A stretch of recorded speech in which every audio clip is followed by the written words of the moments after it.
আসসালামু আলাইকুম। চলুন প্রাচীন বাংলা গৌড় রাজ্য সম্পর্কে সাধারণ জ্ঞানের প্রশ্নগুলোর উত্তর জেনে নিই। সর্বপ্রথম কোন চীনা পরিব্রাজক ভারতবর্ষে আগমন করেন? ফাহিয়েন। ফাহিয়েন কার সময়ে ভারতবর্ষে পরিভ্রমণ করেন? সম্রাট দ্বিতীয় চন্দ্রগুপ্ত এর সময়ে। ফাহিয়েন কত বছর ভারতবর্ষে অবস্থান করেন? 3 বছর। কখন সম্রাট আলেকজান্ডার ভারতবর্ষে আগমন করেন? 327 অব্দে। আলেকজান্ডারের গৃহশিক্ষক কে ছিলেন? অ্যারিস্টটল। স্ক্রল না করে দয়া করে সম্পূর্ণ ভিডিওটি দেখুন। ভিডিওটি উপকারী মনে হলে আমার চ্যানেলটি সাবস্ক্রাইব করুন।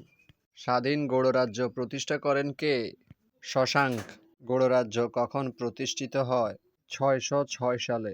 গৌড়রাজ্যের রাজধানীর নাম কি? কর্ণ সুবর্ণ। গৌড় বংশের শক্তিশালী রাজা কে ছিলেন? শশাঙ্ক। শশাঙ্কের উপাধি কী ছিল? মহাসামন্ত।